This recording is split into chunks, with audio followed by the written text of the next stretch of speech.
Baik,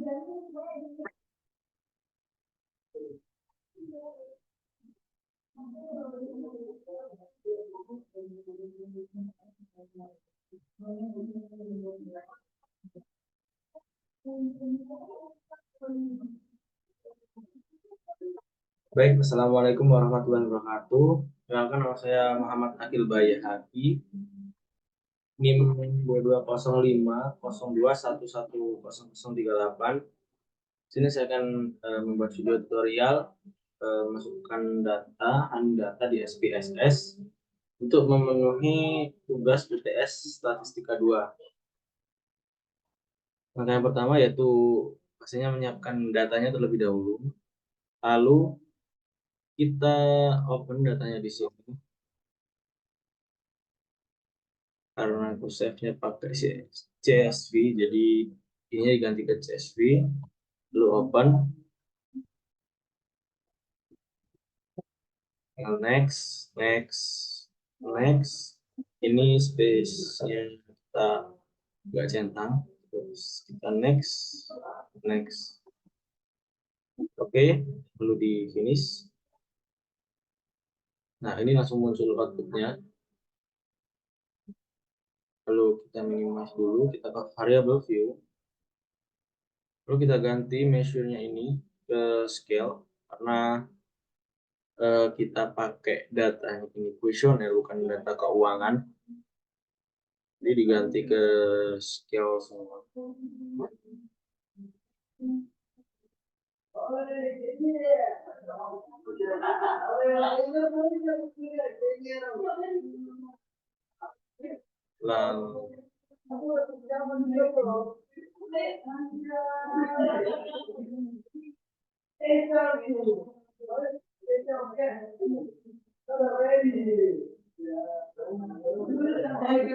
Lalu kita lanjut ya. Ini desimal nih, kalau masih ada angkanya kita ganti ke 0. Jadi ini udah 0. Lalu kita jumlahkan datanya, jumlah itemnya jadi 1.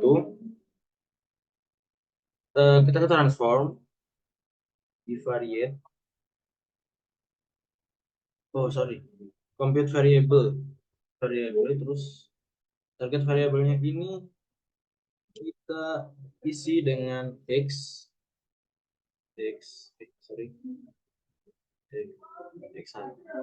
ya. Terus numeric expressionnya recall, kita cari sum, kan menjumlahkan ya, jadi kita pakainya sum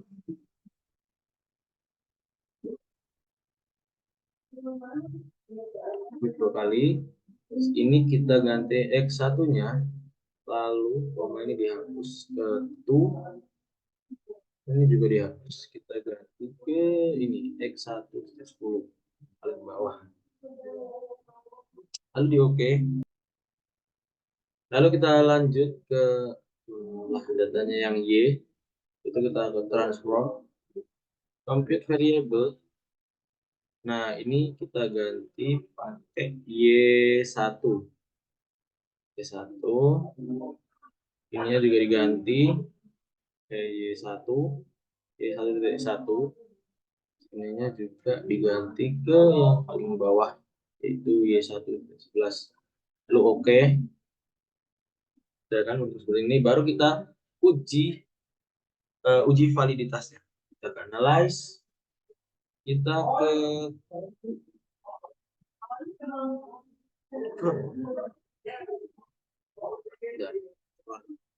analyze, lalu ke correlate bivariate, kita jumlahkan semua 1 sampai x1 10. Nah, sama jumlah x-nya yaitu x1. Pindahkan ke sini. Lalu ininya person to tail, lalu oke. Oke, muncul kayak gini. Nanti kita analyze lagi ke correlate bivariate, kita Ini semua kita pindah. Nah, sekarang ganti yang Y. Kasih sampai Y1 sampai Y1.1. Y1-nya ini juga sama. Pearson to tail kita oke. Nah,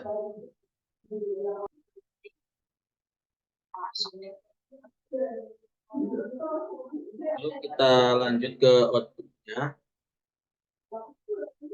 Kita buka outputnya ini karena saya pakai dua variabel yaitu X dan Y. Yang X-nya sendiri yaitu pengaruh lingkungan non fisik dan Y-nya ini retensi karyawan. Jadi kalau kita lihat dari X-nya sendiri, signifikannya itu tidak ada yang lebih dari 0,05. Jadi semuanya dikurang dari 0,05 dan dianggap valid karena tidak melebihi 0,05. Untuk variabel Y-nya itu juga sama, tidak ada yang lebih dari 0,05, semuanya kurang dari 0,05. Lalu kita bisa, oh ya, jadi apa di variabel Y-nya ini bisa dikatakan valid karena tidak melebihi 0,05. Lalu kita bisa melihatnya juga dari Pearson correlation-nya. Nah, kalau dari yang X ini, X itu ada yang 0,576, itu berarti keterangannya korelasinya sedang. Jadi rata-rata ini memang sedang. Lalu kalau Y-nya ini random ya, ada yang sedang, ada yang kuat, dan ada yang korelasinya rendah. Itu tadi uji validitas. Oke, kita lanjut ke uji reliabilitas. Langsung saja, itu kita ke analyze, ke scale, lalu ke reliability analysis. Lalu kita masukkan itemnya saja tanpa penjumlahannya, jadi X1 sampai X10. Dan karena statistik. Kita centang item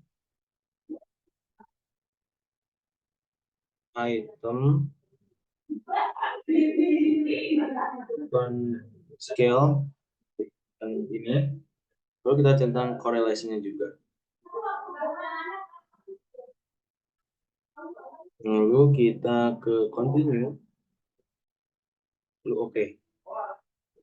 Nah, kita lanjut ke yang Y. Analyze, scale, reliability analyze. Lalu ini kita keluarkan dulu dari item ini. Lalu ke Y1-nya sampai Y1.11 kita pindah. Nah, karena tadi kan udah kita udah atur, jadi ini yang bisa diganti lagi, kita continue. Modelnya alpha, klik oke.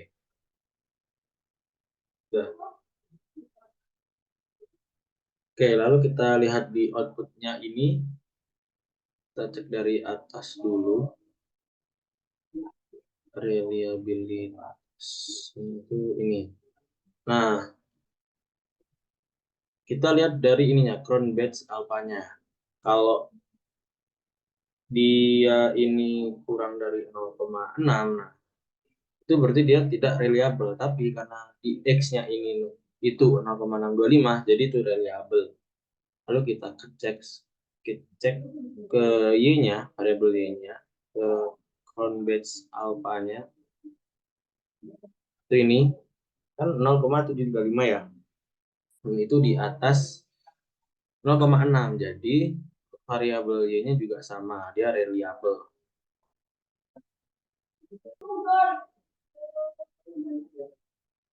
Oke, lalu kita lanjut ke uji asumsi klasik.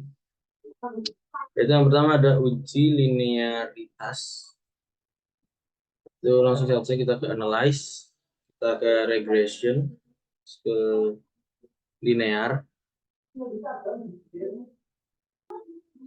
Lalu setelah dimasukkan ke sini, kita klik yang di sebelah sini, yaitu save. Nah, ini kan ada kolom predict values sama residuals, itu centang yang unstandardized. Sama ini juga, klik continue, lalu klik OK.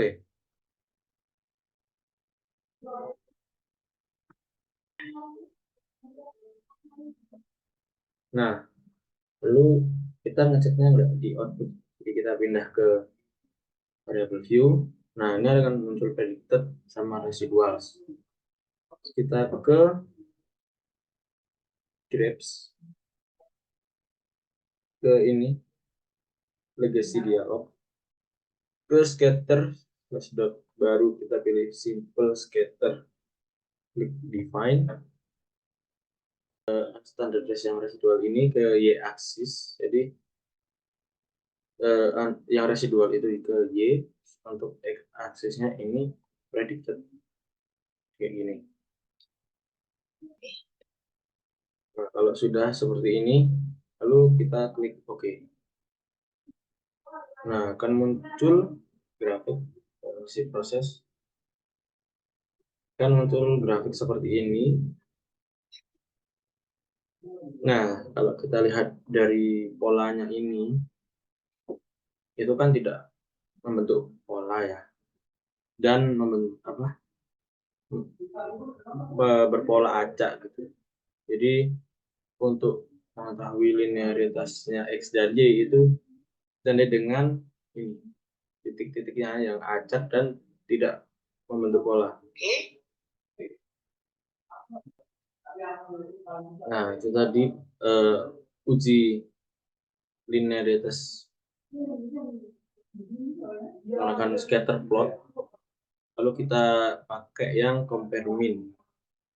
Caranya kita ke analyze, kita ke compare min, lalu ke min.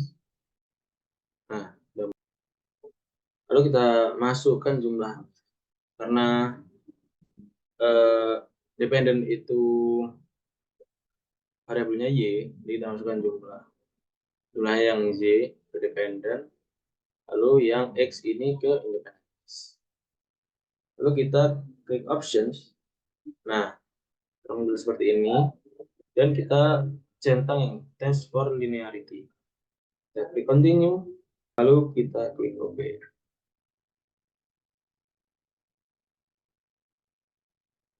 Lalu kita lihatnya di ANOVA table.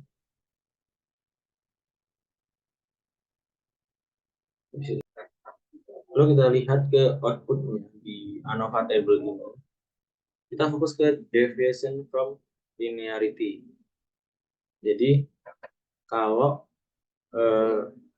deviation from linearity-nya itu di atas 0,05, berarti dia itu linear. Kalau kita lihat ini yang di data ini bukan 0,623. Jadi deviation from linearity-nya lebih dari 0,05. Lalu kita lanjut ke uji heteroskedastisitas, yaitu yang pertama menggunakan metode plot, scatter plot. Caranya yang pertama yaitu analyze, ke regression, lalu kita ke linear. Nah, oh iya benar. Lalu kita ke plot. Nah, seperti ini. Untuk z resitnya itu kita masukkan, untuk z resitnya kita masukkan ke y, dan z predicted-nya kita ke x.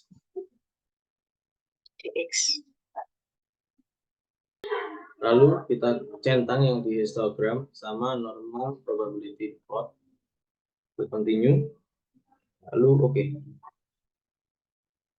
Nah, muncul seperti ini.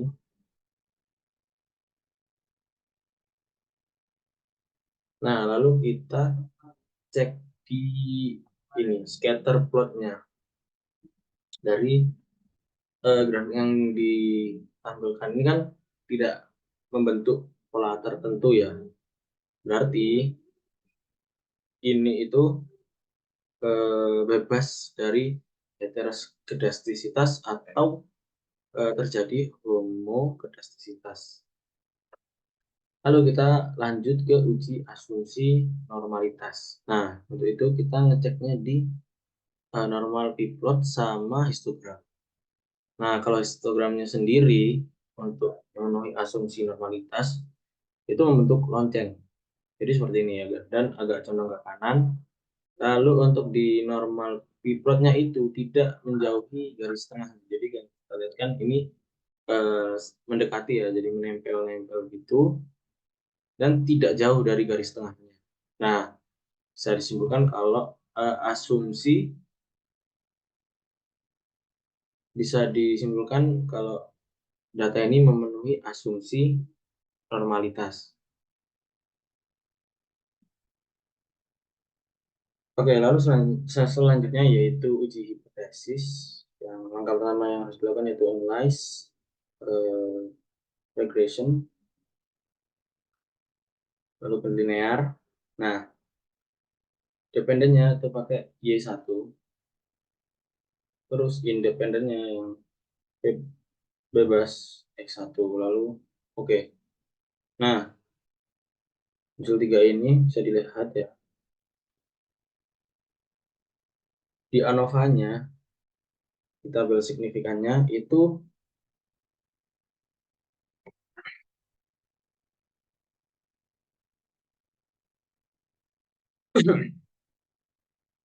nah dari signifikasinya itu terlihat dari tabel ANOVA itu 0,000 yang artinya kurang dari 0,05.